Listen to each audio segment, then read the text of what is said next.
O vento gelado de dezembro cortava meu rosto enquanto eu corria pelos jardins do Château de Beaumont.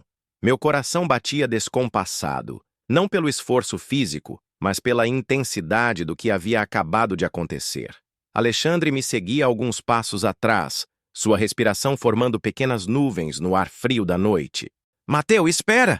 Sua voz carregava uma urgência que me fazia querer parar, me virar e correr para seus braços. Mas eu não podia. Não depois do que sua mãe havia dito. Quando finalmente parei perto da fonte de mármore no centro do jardim, ele me alcançou. Suas mãos encontraram meu rosto, e mesmo no escuro eu podia ver o brilho intenso de seus olhos azuis. "Não me deixe", murmurou, sua testa encostando na minha. "Não por causa dela, não por causa de nada." Eu queria resistir, queria ser forte, mas quando seus lábios tocaram os meus com uma ternura desesperada, todo o meu mundo desabou. O beijo tinha gosto de lágrimas e promessas quebradas, de tudo que poderíamos ter sido e talvez nunca seríamos. Suas mãos tremiam ao segurar meu rosto, como se eu fosse desaparecer a qualquer momento. "Alexandre", sussurrei contra seus lábios, mas ele me silenciou com outro beijo, mais profundo, mais urgente. Era nosso adeus, embora nenhum de nós conseguisse dizer a palavra. 6 meses antes, meu nome é Mateu Silva, tenho 22 anos, e até 6 meses atrás, eu não acreditava em destino. Cresci nas ruas de Marsella, onde a sobrevivência era mais importante que sonhos, onde o amor era um luxo que eu nunca pude me dar ao direito de sentir. Minha mãe morreu quando eu tinha 15 anos, vítima de uma overdose que ela nunca conseguiu vencer. Meu pai? Bem, esse eu nunca conheci. Vivi em abrigos, casas de conhecidos. E, quando a situação ficava realmente difícil, nas ruas mesmo. Aprendi cedo que a vida não dá presentes de graça. Cada conquista tinha que ser arrancada com unhas e dentes. Foi assim que consegui terminar o ensino médio, trabalhando de dia e estudando de noite, determinado a sair daquele ciclo vicioso. A bolsa de estudos para a Sorbonne foi meu bilhete de saída. Literatura francesa, minha paixão secreta desde criança, quando descobri alguns livros abandonados em um container de lixo. Victor Hugo, Balzac, Proust. Eles me mostraram que existia um mundo além das ruas sujas e dos gritos de drogados na madrugada. Mas nada, absolutamente nada, poderia ter me preparado para Paris. A cidade me recebeu com sua beleza intimidadora. Prédios haussmannianos, cafés charmosos, pessoas elegantemente vestidas caminhando com uma confiança que eu nunca havia visto. Eu me sentia como um impostor, usando roupas emprestadas em uma peça que não conhecia o roteiro. Meu primeiro dia na universidade foi um choque cultural. Enquanto eu carregava minha mochila surrada e vestia uma calça jeans que havia comprado em um brechó, meus colegas desfilavam com roupas de grife, conversando sobre viagens de verão para a Toscana e jantares em restaurantes que eu nem sabia pronunciar o nome. Foi durante a aula de literatura do século XIX que eu o vi pela primeira vez. Alexandre Beaumont estava sentado na terceira fileira, postura ereta, caderno aberto com uma caligrafia impecável, cabelo loiro perfeitamente arrumado, camisa branca engomada, blazer azul marinho que provavelmente custava mais que todo o meu guarda-roupa. Ele era a personificação de tudo que eu não era, elegante, refinado, nascido em berço de ouro. Mas foi quando ele se virou para emprestar uma caneta para a garota ao lado que nossos olhares se cruzaram. Olhos azuis como o céu de Provence no verão, com uma profundidade que me pegou desprevenido. Por um momento que pareceu eterno, ficamos nos encarando. Senti meu coração acelerar de uma forma que não conseguia explicar. Ele sorriu, um sorriso pequeno, quase tímido, antes de voltar sua atenção para o professor. Eu passei o resto da aula tentando me concentrar em Baudelaire, mas meus olhos insistiam em se desviarem para a nuca dele, para a forma como mexia os dedos enquanto anotava, para o jeito que às vezes passava a mão pelo cabelo quando estava pensativo. "Você está bem?" A voz feminina me tirou do transe. Era Camille, uma das poucas pessoas que haviam se mostrado amigáveis comigo desde o início do semestre. Ela era diferente dos outros, mais simples, menos preocupada com o status social. "Sim, só..." Distraído, respondi, guardando meus materiais. Primeira vez vendo Alexandre Beaumont de perto? Ela perguntou com um sorriso maroto. Tem esse efeito em todo mundo. Quem? Alexandre, o príncipe loiro ali da frente. Família tradicional, muito dinheiro, muito charme. E muito fora do nosso alcance. Ela riu, mas havia algo de melancólico no seu tom. Nos dias seguintes comecei a observá-lo discretamente. Alexandre sempre chegava alguns minutos antes do início da aula. Sempre se sentava no mesmo lugar. Sempre estava impecavelmente vestido. Ele participava das discussões com uma eloquência que me impressionava, citando autores com a familiaridade de quem cresceu cercado de livros. Mas havia algo mais. Nos intervalos, enquanto os outros alunos se reuniam em grupinhos para conversar, ele frequentemente ficava sozinho, olhando pela janela com uma expressão distante, como se estivesse em outro lugar, longe dali. Nossa primeira conversa aconteceu de forma completamente inesperada. Era uma quinta-feira chuvosa de outubro. Eu estava na biblioteca tentando entender um texto particularmente difícil de Mallarmé, quando alguém se sentou na cadeira ao meu lado. Olhei para cima e me deparei com aqueles olhos azuis. Desculpe incomodar, disse ele em voz baixa, respeitando o silêncio da biblioteca. Você é o Mateu, não é? Da aula de literatura do século XIX. Fiquei tão surpreso que demorei alguns segundos para responder. Sim, sou eu. Alexandre. Ele estendeu a mão. E quando a apertei, senti uma corrente elétrica percorrer meu braço. Vi você aqui algumas vezes. Estuda muito. Preciso, respondi, talvez com mais honestidade do que deveria. Não posso me dar ao luxo de tirar notas ruins. Ele me olhou com curiosidade, sem julgamento. Bolsa de estudos? Acenei com a cabeça, esperando ver desprezo ou piedade em seus olhos. Em vez disso, vi algo que me pareceu admiração. Deve ser difícil, disse ele. A pressão, quero dizer. Ter que provar o tempo todo que merece estar aqui. Suas palavras me pegaram desprevenido. Você entende isso? Ele deu um sorriso amargo. Pressão eu entendo bem. Talvez de um tipo diferente, mas entendo. Ficamos em silêncio por alguns momentos.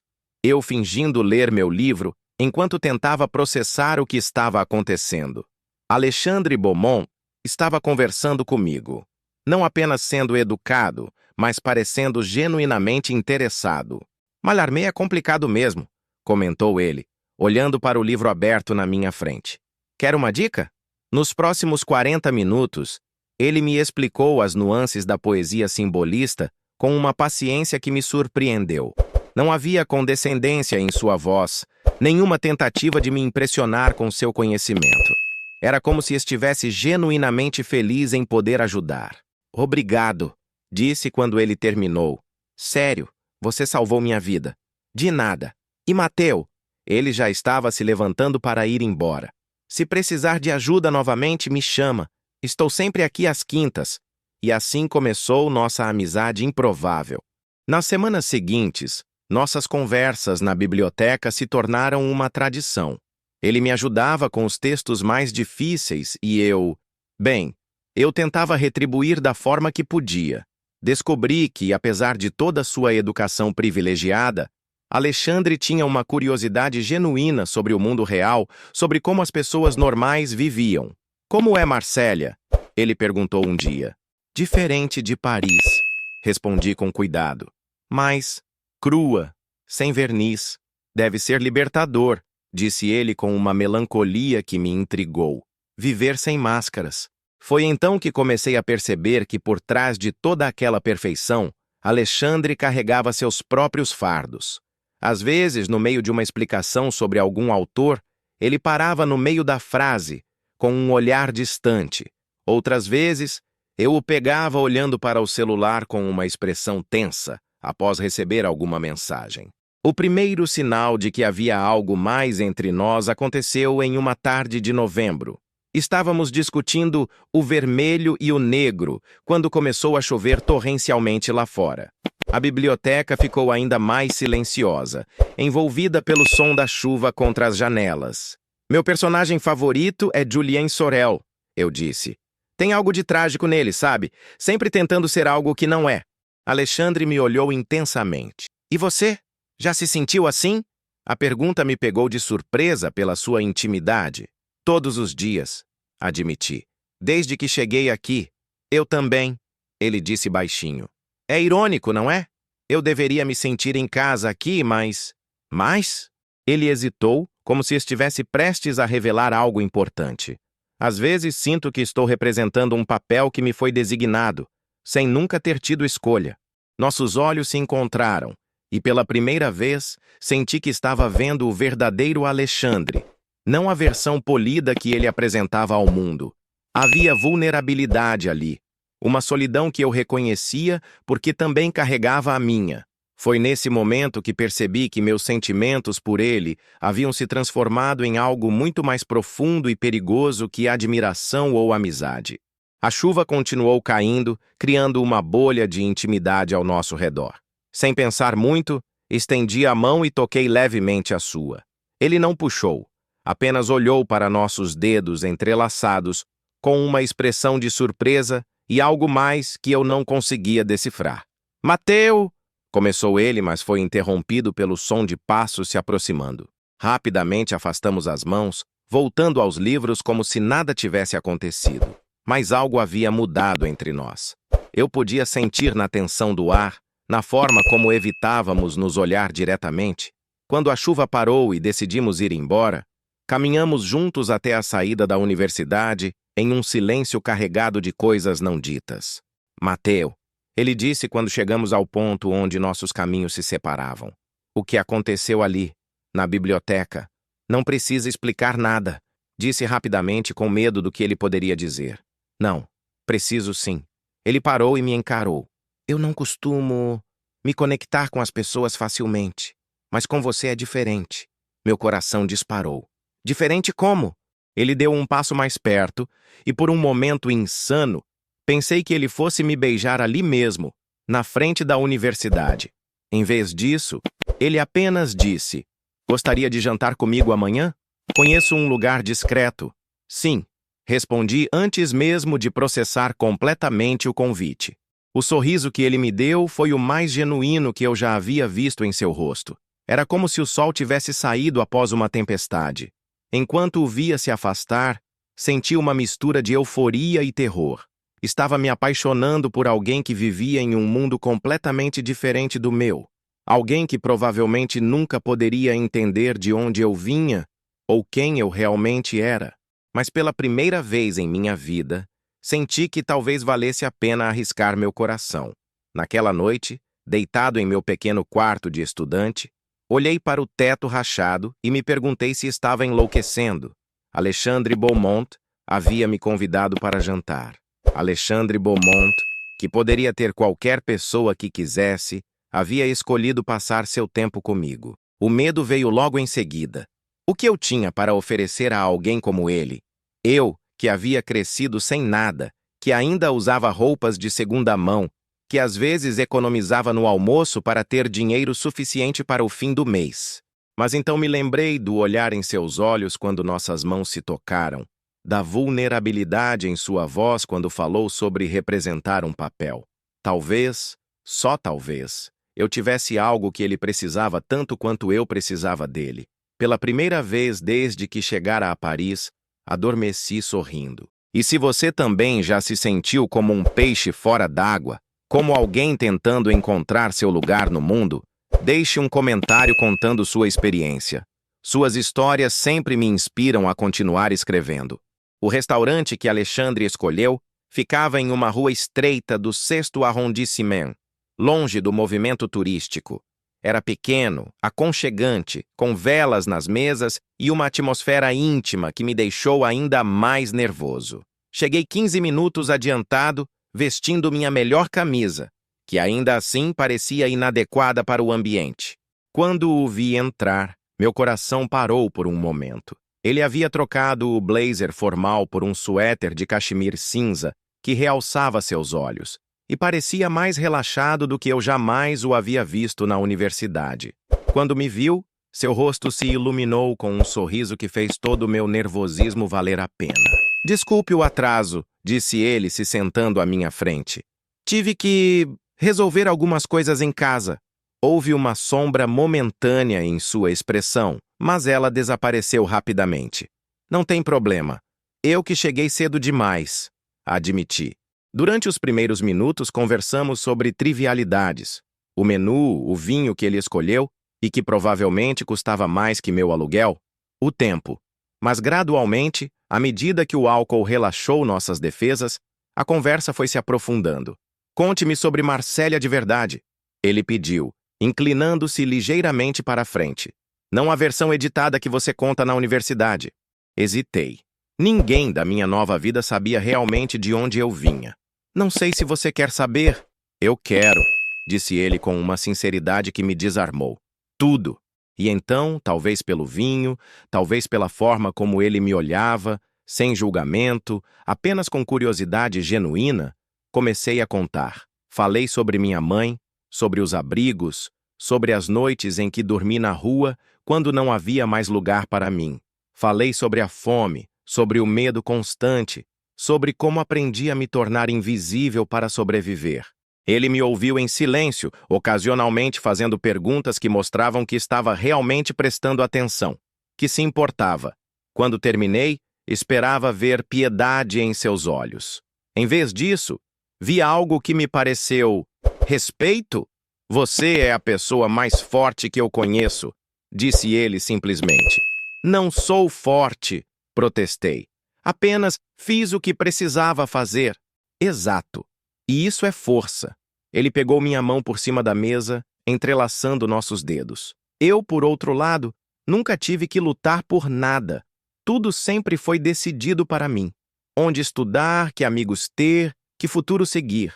Mas você tem escolhas agora, disse eu. Seu sorriso foi melancólico. Você acha? Não tem? Ele ficou em silêncio por um longo momento, olhando para nossas mãos entrelaçadas. Minha família tem expectativas sobre quem eu deveria ser, com quem deveria me relacionar, que tipo de vida deveria levar. Algo no seu tom me alertou. Que tipo de expectativas? Alexandre me olhou intensamente, como se estivesse tomando uma decisão importante. Eles querem que eu case com Isabelle Dubois, filha de amigos da família, adequada ao meu status social. Já está tudo praticamente arranjado. Senti como se tivessem jogado água gelada em mim. Ah, Mateu, não é o que você está pensando, disse ele rapidamente, apertando minha mão. Eu nunca... Quer dizer, Isabelle é uma boa pessoa, mas eu não sinto nada por ela, nada além de amizade. Então por que... Porque é o que se espera de mim. Porque é mais fácil não lutar. Porque até conhecer você eu achava que não tinha escolha. Meu coração acelerou. E agora?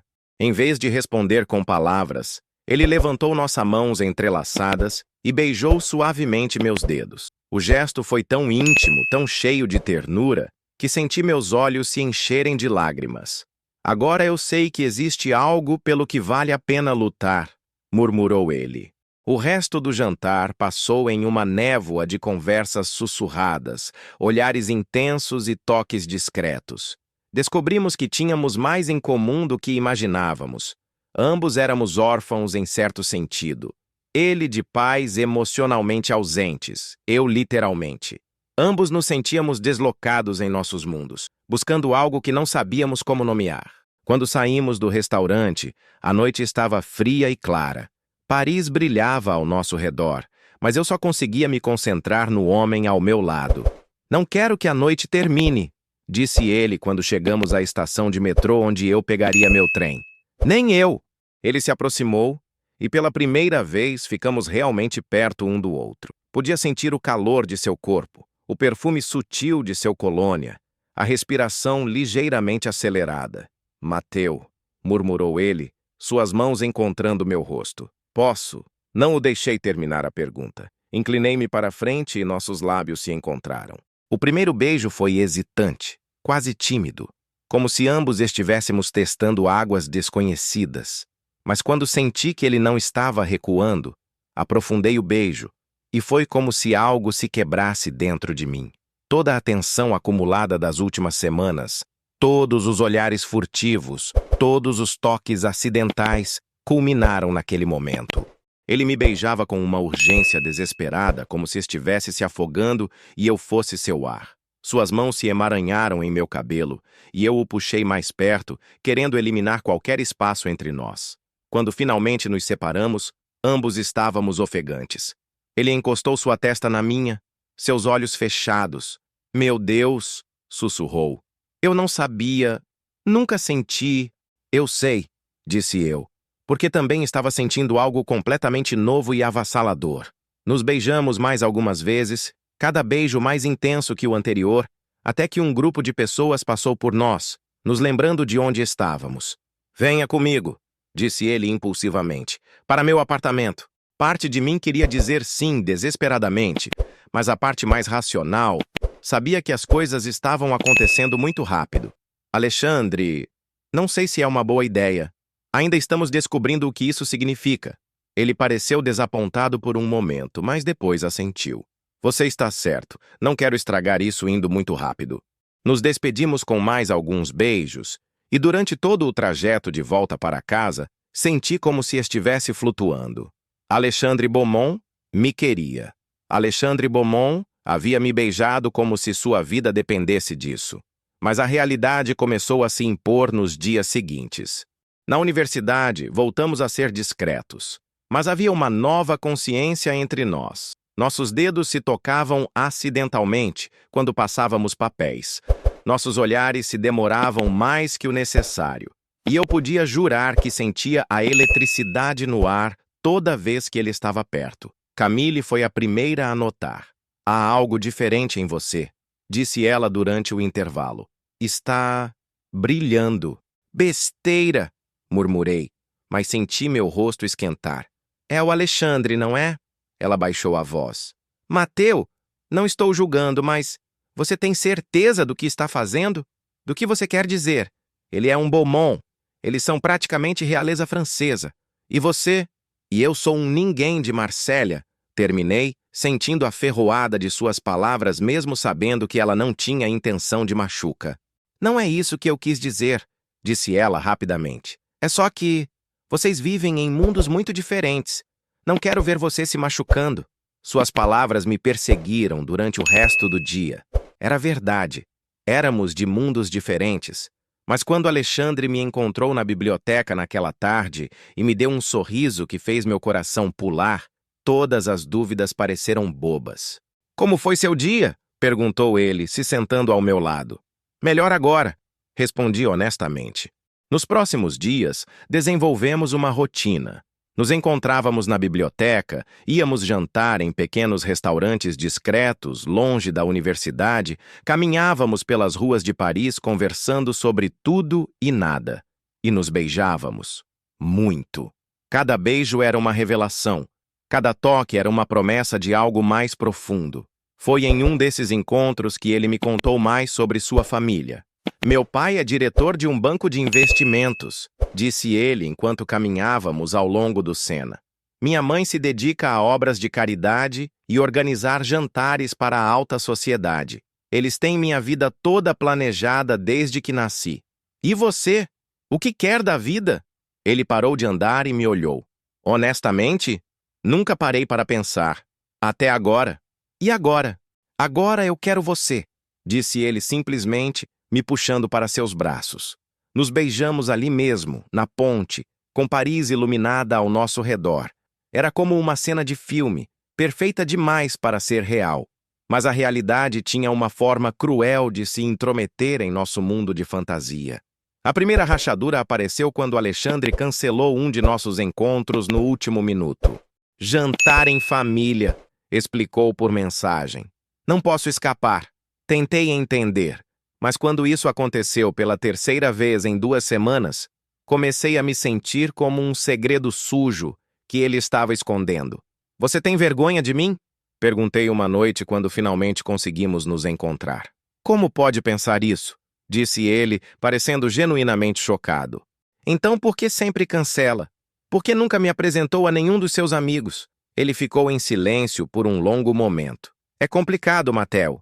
Tudo na sua vida é complicado. Disse I, mais amargo do que pretendia.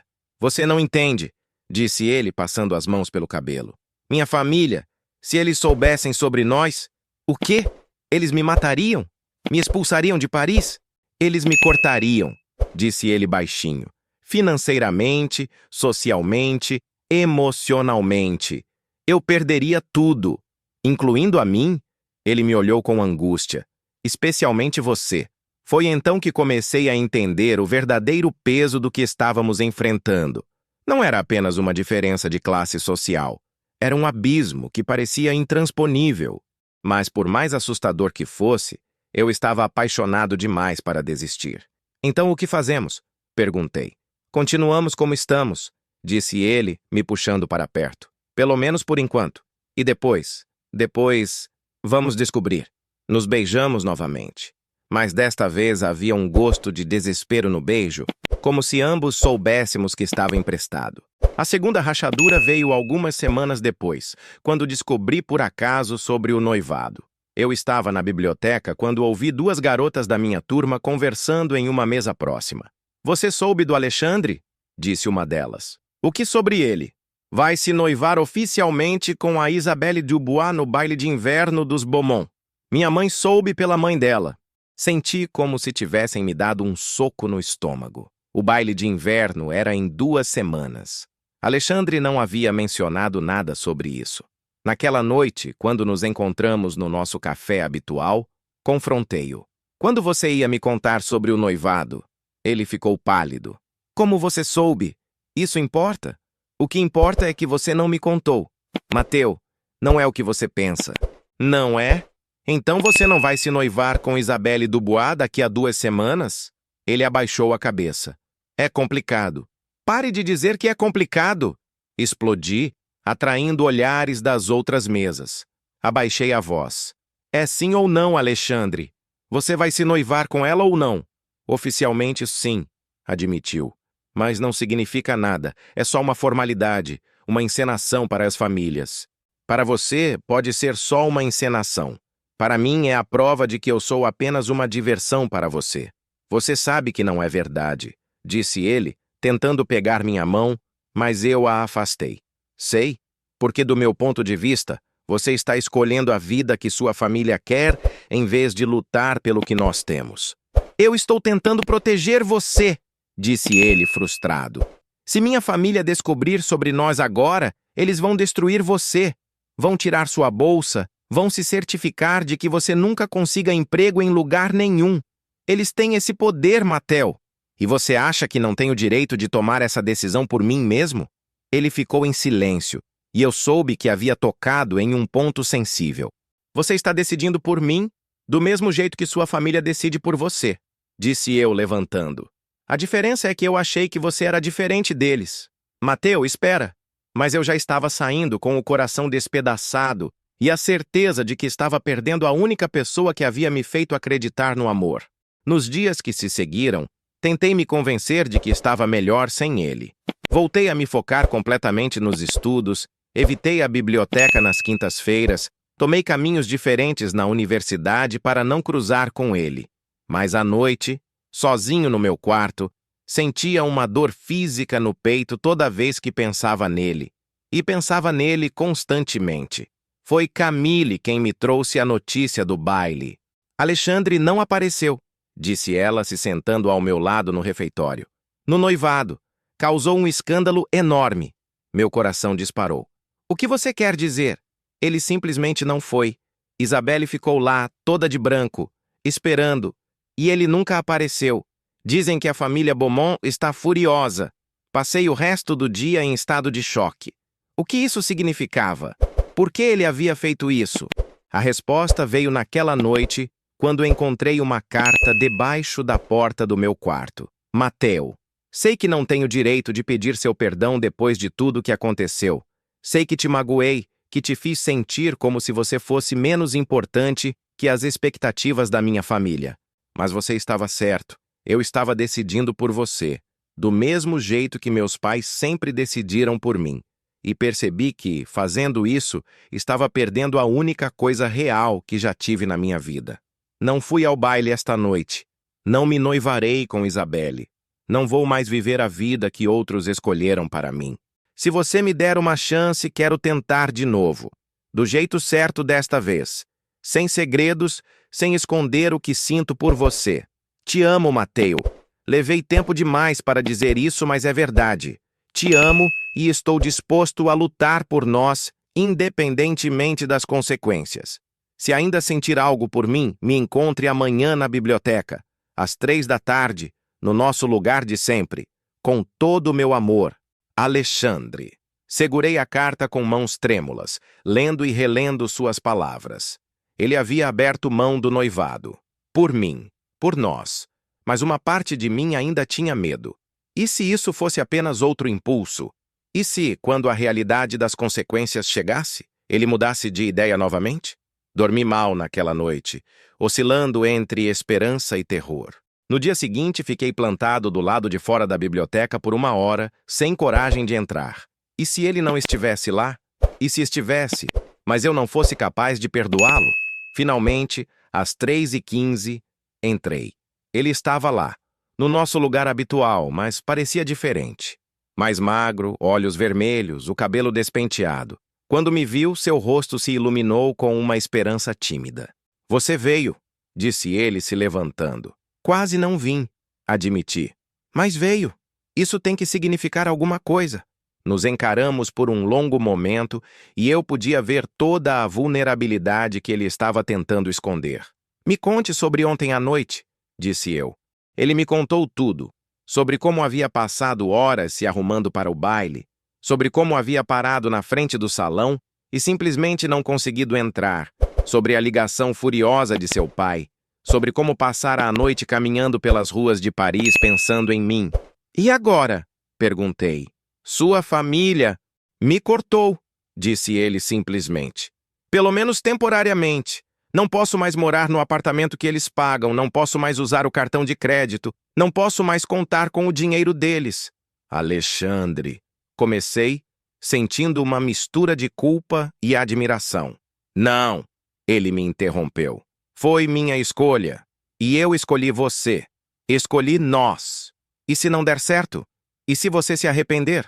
Ele se aproximou e pegou meu rosto com as mãos. Então pelo menos terei tentado. Pela primeira vez na minha vida terei lutado por algo que realmente importa. E então ele me beijou. E foi como se todas as peças se encaixassem no lugar. Beijei-o de volta com toda a saudade e amor que havia guardado nos últimos dias. E pela primeira vez desde nossa briga, senti que talvez pudéssemos realmente ter uma chance. Eu também te amo, sussurrei contra seus lábios. Estava com tanto medo de admitir. Não precisa mais ter medo, disse ele. Vamos enfrentar tudo juntos. E ali, na biblioteca onde tudo começou, selamos nossa decisão de lutar pelo nosso amor, independentemente dos obstáculos que ainda estavam por vir. Mas no fundo, ambos sabíamos que a parte mais difícil ainda estava por começar.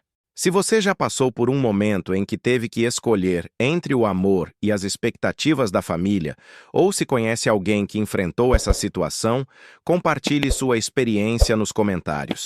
Suas histórias me ajudam a criar personagens mais reais e tocantes. Continue acompanhando para descobrir se o amor de Mateo e Alexandre conseguirá superar todos os obstáculos que ainda estão por vir. A parte final desta história promete ser intensa e cheia de emoções. Os primeiros dias após nossa reconciliação foram como viver em uma bolha de felicidade. Alexandre havia se mudado para um pequeno apartamento no 11º arrondissement. Nada comparado ao luxo ao qual estava acostumado, mas que pagava com o dinheiro que havia conseguido economizar ao longo dos anos, e com um emprego de meio período em uma livraria. Passávamos quase todo o nosso tempo livre juntos. Eu o ajudava com as tarefas domésticas que ele nunca havia aprendido a fazer: cozinhar, lavar roupa, organizar orçamentos. E ele continuava me ajudando com os estudos. Era estranho e maravilhoso ver Alexandre Beaumont lutando para fazer um omelete ou tentando entender como funcionava uma máquina de lavar. Nunca pensei que seria tão difícil, disse ele uma manhã, olhando com desespero para a montanha de roupas que havia encolhido depois de lavar tudo na água quente. É parte do charme da vida real, brinquei, abraçando-o por trás. Bem-vindo ao mundo dos mortais. Ele se virou em meus braços e me beijou suavemente. Não me arrependo nem por um segundo. E parecia verdade. Havia uma leveza nele que eu nunca havia visto antes, como se um peso enorme tivesse sido tirado de seus ombros. Até mesmo na universidade, onde agora não escondíamos mais nossa proximidade, ele parecia mais genuíno, mais ele mesmo. Claro que isso não passou despercebido. Os comentários começaram sutis, olhares prolongados, sussurros quando passávamos pelos corredores, sorrisos maliciosos de alguns colegas. Alexandre não parecia se importar, mas eu sentia cada olhar como um julgamento. Deixe eles falarem, disse ele quando mencionei meu desconforto. Não importa o que pensam, mas importava para mim. Especialmente quando começaram a chegar até nós rumores sobre o que a família Beaumont estava dizendo. Foi Camille quem me contou, com relutância evidente. Mateu, não sei se deveria te contar isso, disse ela durante o intervalo. Mas acho que você tem direito de saber. O que é? Há rumores sobre você e Alexandre. A família dele está dizendo que você que você se aproveitou da situação dele, que está usando ele para escalar socialmente. Senti o sangue gelar nas veias. Eles estão dizendo isso? E pior, estão dizendo que que sempre teve segundas intenções, que planejou tudo desde o início. Aquela noite confrontei Alexandre sobre os rumores. É verdade o que sua família está espalhando sobre mim? Ele ficou tenso. Que tipo de coisas? Contei a ele o que Camille havia me dito e vi sua expressão escurecer progressivamente.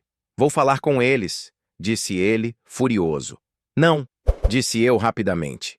Isso só vai piorar as coisas. Vai parecer que eles estão certos, que você está me defendendo porque estou manipulando você. Então, o que você quer que eu faça? Que deixe eles falarem mentiras sobre você? Quero que você entenda que isso é só o começo, disse eu, sentindo um peso familiar no peito. Eles não vão parar. Vão fazer de tudo para nos separar. Alexandre veio até mim e segurou meu rosto com as mãos. Deixe eles tentarem. Nada que digam vai mudar o que sinto por você. Eu queria acreditar nele, mas uma parte de mim, a parte que havia crescido sabendo que o mundo não era justo com pessoas como eu, suspirava que as coisas estavam prestes a ficar muito piores. E eu estava certo. A primeira investida real veio 2 semanas depois, quando fui chamado ao escritório do diretor acadêmico. Senhor Silva, disse o diretor, um homem elegante de meia-idade, que sempre havia sido cordial comigo. Sente-se, por favor. Obedeci, sentindo um nó no estômago. Recebi algumas preocupações sobre sua conduta acadêmica. Ele começou, folheando alguns papéis na mesa. Minha conduta? Não entendo. Não. Há alegações de que você pode estar recebendo ajuda inadequada em seus trabalhos, que sua melhoria súbita nas notas pode não ser orgânica. Levei alguns segundos para processar o que ele estava insinuando. Está me acusando de cola? De fraude acadêmica? Não estou acusando ninguém de nada, disse ele calmamente. Apenas investigando uma denúncia anônima. Denúncia anônima, repeti, sabendo exatamente de onde vinha. Vamos precisar revisar todos os seus trabalhos dos últimos meses, e enquanto isso, sua bolsa de estudos será suspensa temporariamente.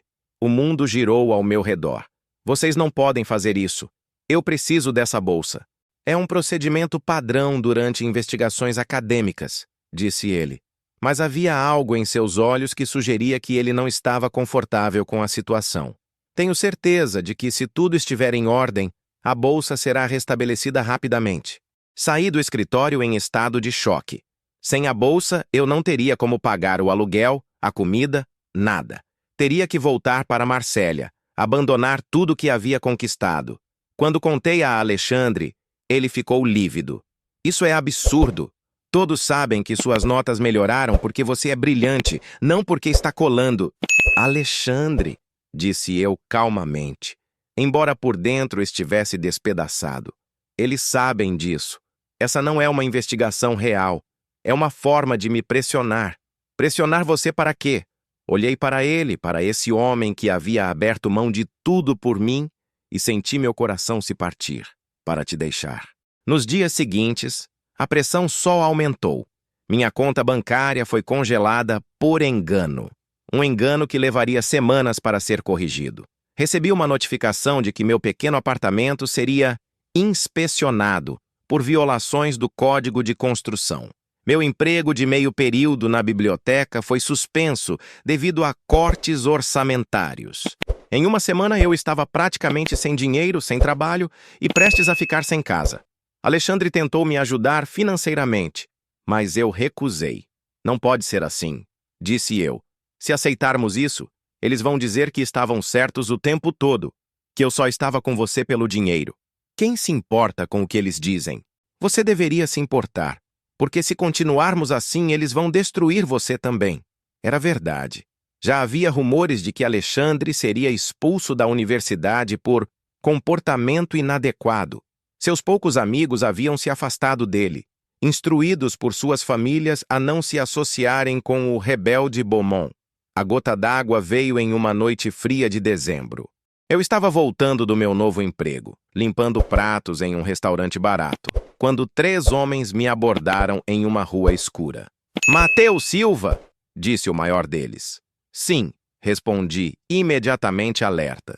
Havia crescido nas ruas, reconhecia perigo quando via. Temos uma mensagem para você. O que se seguiu foi uma das experiências mais aterrorizantes da minha vida. Eles não me machucaram fisicamente, foram cuidadosos demais para isso, mas deixaram muito claro que sabiam onde eu morava, onde trabalhava, onde estudava, e que se eu não fizesse a coisa certa e me afastasse de Alexandre, as coisas poderiam ficar desagradáveis. Você não entende com quem está mexendo, garoto, disse o líder antes de partirem. A família Beaumont não brinca em serviço. Cheguei em casa tremendo, não apenas pelo frio. Alexandre percebeu imediatamente que algo estava errado. O que aconteceu? Perguntou correndo para mim.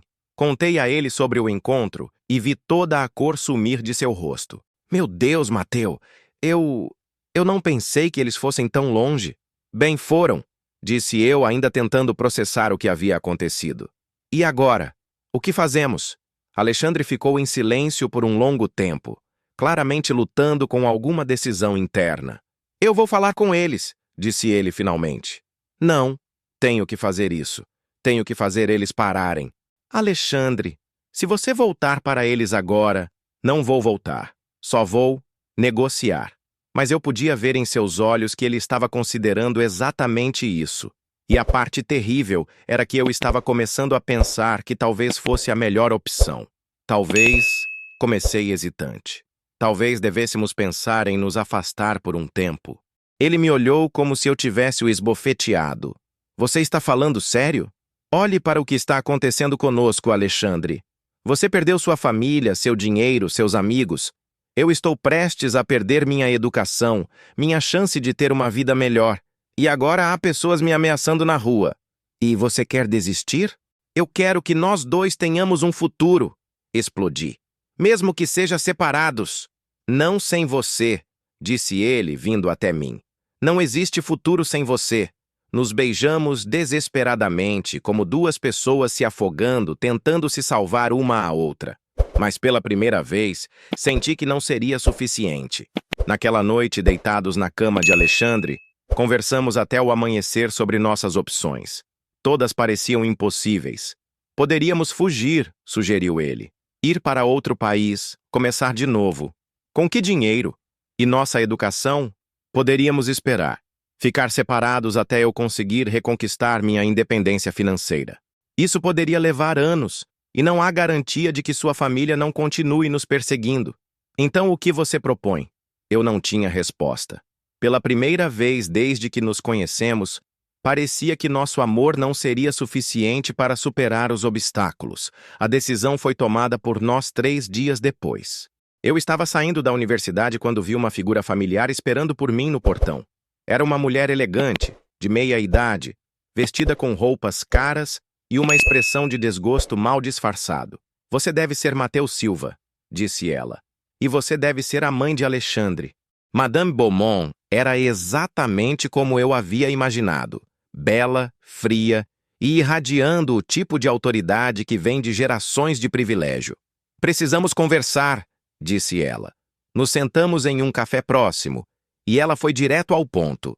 Quanto você quer? Desculpe? Para desaparecer da vida do meu filho. Todo mundo tem um preço, Sr. Silva.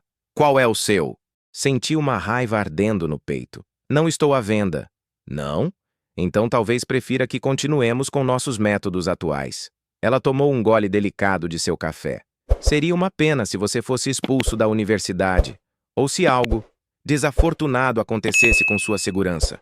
Está me ameaçando? E estou oferecendo uma solução civilizada para um problema desagradável. Ela colocou um envelope na mesa. Há dinheiro suficiente aí para você terminar seus estudos em qualquer lugar do mundo. Longe de Paris, longe do meu filho. Olhei para o envelope sem tocá-lo. E se eu recusar? Então você descobrirá até onde uma mãe pode ir para proteger seu filho. Havia algo em seus olhos que me disse que ela não estava blefando. Por que você odeia tanto assim? Perguntei. Eu não o odeio, Sr. Silva. Eu nem penso o suficiente sobre você para odiá-lo. Você é simplesmente inadequado. Alexandre tem responsabilidades, um legado familiar, expectativas que precisa cumprir, e você é uma distração disso tudo. Eu o amo. Amor. Ela disse a palavra como se tivesse gosto ruim. Amor é um luxo que pessoas como Alexandre não podem se dar ao direito de ter. Pelo menos não com pessoas como você. Saí do café sem pegar o envelope, mas as palavras dela me perseguiram durante todo o caminho para casa. Naquela noite contei tudo a Alexandre. Ele ficou furioso, jogou um copo contra a parede, gritou sobre como ia confrontar a mãe. Mas quando a raiva passou, ficou apenas o desespero. O que vamos fazer? Perguntou ele exausto. Olhei para o homem que amava. Magro demais agora, com olheiras profundas, a leveza que havia encontrado já quase completamente sumida. Olhei ao redor do pequeno apartamento, pensando em como nossa vida havia se tornado uma luta constante apenas para existir. Não sei, admiti. Foi então que recebemos o golpe final.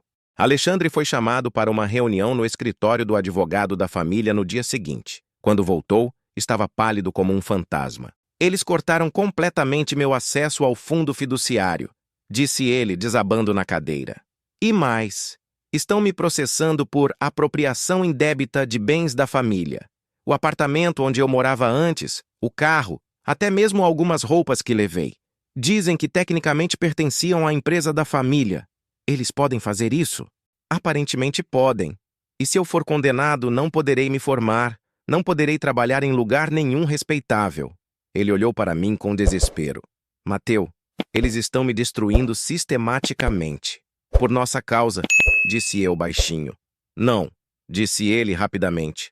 Por causa deles, por causa do preconceito deles, da necessidade de controlar tudo. Mas mesmo enquanto dizia isso, eu podia ver a dúvida crescendo em seus olhos. A pergunta que nenhum de nós queria fazer: valia a pena? A resposta veio alguns dias depois, de uma forma que nenhum de nós esperava. Eu estava voltando do trabalho quando encontrei Alexandre sentado no chão do lado de fora do prédio, a cabeça entre as mãos. O que aconteceu? Perguntei, correndo até ele.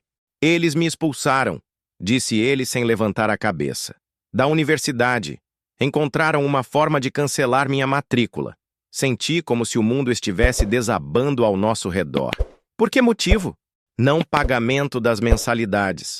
Tecnicamente era a empresa da família que pagava, e eles cancelaram o pagamento. Ele finalmente me olhou e vi lágrimas em seus olhos. Mateu, eu perdi tudo. Absolutamente tudo. Naquela noite, deitados na cama, ambos sabíamos que havia chegado ao fim. Não havíamos dito as palavras, mas estava pesando no ar entre nós. Talvez, começou Alexandre, hesitante. Talvez minha mãe esteja certa. Talvez seja melhor se você voltar para ela, terminei. Temporariamente. Só até eu conseguir me reorganizar. Encontrar uma maneira de ser independente de verdade. Alexandre, disse eu suavemente. Se você voltar agora, eles nunca vão deixar você sair de novo. E você sabe disso. Ele ficou em silêncio, porque ambos sabíamos que eu estava certo. Então o que fazemos? Respirei fundo, preparando-me para dizer as palavras mais difíceis da minha vida. Acho que temos que nos separar. Ele se virou bruscamente para me encarar. Não, não vou desistir de você. Não é desistir, disse eu, embora meu coração estivesse se partindo. É ser realista. Olhe para nós, Alexandre. Olhe para o que nos tornamos. Estamos apenas sobrevivendo, não vivendo. Mas eu te amo. Eu também te amo. É por isso que tenho que deixar você ir. Passamos a noite inteira conversando, chorando, tentando encontrar outra solução. Mas todas as estradas levavam ao mesmo lugar, nossa separação. Na manhã seguinte, eu estava empacotando minhas poucas coisas quando Alexandre voltou de uma caminhada. Havia algo diferente nele, uma determinação que eu não via há semanas. Falei com minha mãe, disse ele.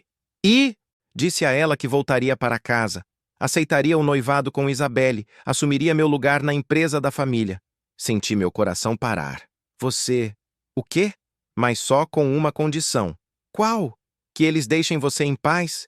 Que restaurem sua bolsa? Que parem com as ameaças? Que deixem você terminar seus estudos sem interferência? Alexandre, não. Já está decidido, Mateu. É a única forma de proteger você. Mas e você? E sua felicidade? Ele sorriu tristemente. Minha felicidade sempre foi você. Se você estiver bem, se você conseguir ter a vida que merece, então valeu a pena.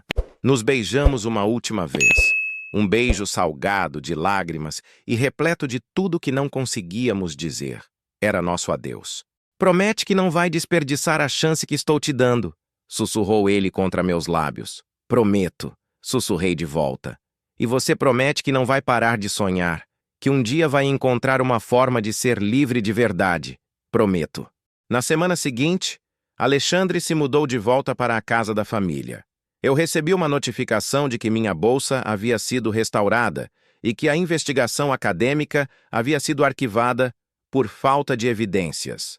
O dinheiro voltou para minha conta. Meu apartamento foi aprovado na inspeção. Meu emprego na biblioteca foi restabelecido. Era como se nossa história de amor tivesse sido completamente apagada da realidade oficial, mas não do meu coração. Durante os meses seguintes, me dediquei inteiramente aos estudos. Tirei as melhores notas da minha vida. Ganhei prêmios acadêmicos. Impressionei professores. Era como se toda a dor da perda tivesse se transformado em combustível para o sucesso. De vez em quando via notícias sobre Alexandre nos jornais sociais. Fotos dele em eventos familiares, sempre impecavelmente vestido, sempre com o sorriso perfeito que eu sabia ser falso. Havia menções de que o noivado com Isabelle seria anunciado novamente em breve. Cada foto era como uma punhalada no coração, mas também um lembrete de por que nossa separação havia sido necessária. 2 anos depois, eu estava na cerimônia de formatura, vestindo a beca preta com o cordão dourado que indicava minhas honras acadêmicas, quando o vi. Alexandre estava no fundo do auditório, vestindo um terno escuro, o cabelo um pouco mais longo do que costumava usar. Nossos olhos se encontraram através da multidão e, por um momento, foi como se os 2 anos tivessem desaparecido. Após a cerimônia, o encontrei esperando por mim nos jardins da universidade. Parabéns, disse ele, e havia orgulho genuíno em sua voz. Obrigado. Você... como está? Bem, melhor do que esperava. Ele deu uma pequena pausa. Rompi o noivado com Isabelle há 6 meses. Meu coração pulou. O quê? Percebi que não podia viver uma mentira para sempre. Não depois de ter conhecido o que era amor de verdade. E sua família? Estamos negociando. Estou provando que posso contribuir para a empresa do meu jeito, sem sacrificar completamente quem eu sou. Ele sorriu. Aprendi com alguém que conheci uma vez que vale a pena lutar pelo que realmente importa. Ficamos nos encarando e eu podia sentir toda a história entre nós. Todo o amor que nunca havia realmente desaparecido. Mateu, disse ele finalmente. Sei que não tenho direito de perguntar isso depois de tudo que aconteceu, mas... Você aceitaria jantar comigo? Para comemorar sua formatura? Sorri, sentindo meu coração bater como há 2 anos não batia. Conheço um pequeno restaurante no 6º arrondissement. Discreto? Ele perguntou com um sorriso maroto. Muito discreto. 5 anos depois. A casa em Provence é pequena, mas perfeita. Tem uma vista deslumbrante dos campos de lavanda, uma cozinha onde Alexandre finalmente aprendeu a fazer um omelete decente e um escritório onde trabalho em meu primeiro romance. Estamos deitados na grama do jardim, observando o pôr do sol pintar o céu de dourado e rosa. Alexandre tem a cabeça no meu peito e eu brinco distraído com seu cabelo. Sabe no que estava pensando? Ele diz. No quê? Naquela noite no chateau, quando você correu de mim pelos jardins. Sorrio, lembrando. Eu estava com tanto medo. Eu também. Medo de que você desaparecesse, de que tudo não passasse de um sonho. E agora? Ele se vira para me olhar, aqueles olhos azuis ainda causando o mesmo efeito em mim depois de todos esses anos. Agora sei que alguns amores são fortes demais para serem destruídos. Não importa quantos obstáculos coloquem no caminho. Nos beijamos ali, sob o céu de Provence, rodeados pelo perfume de lavanda e pela certeza de que finalmente encontramos nosso lugar no mundo. Não foi um caminho fácil. Levou tempo para Alexandre conseguir a independência real de sua família, para eu terminar meus estudos e estabelecer minha carreira como escritor. Houve momentos de dúvida, discussões, recaídas, mas aqui estamos, juntos, finalmente livres para amar sem esconder, sem medo, sem vergonha. Te amo, sussurro contra seus lábios. Também te amo, responde ele, para sempre. E pela primeira vez, desde que nos conhecemos, para sempre, realmente parece possível. Esta história me ensinou que o amor verdadeiro às vezes exige sacrifícios temporários para se tornar eterno. Se você também acredita que alguns amores podem superar qualquer obstáculo, compartilhe este final nos comentários. E se você tem sua própria história de amor que superou diferenças sociais ou familiares, eu adoraria ouvi-la. Obrigado por acompanhar a jornada de Mateu e Alexandre até o final. Que suas próprias histórias de amor sejam repletas de coragem, esperança e finais felizes.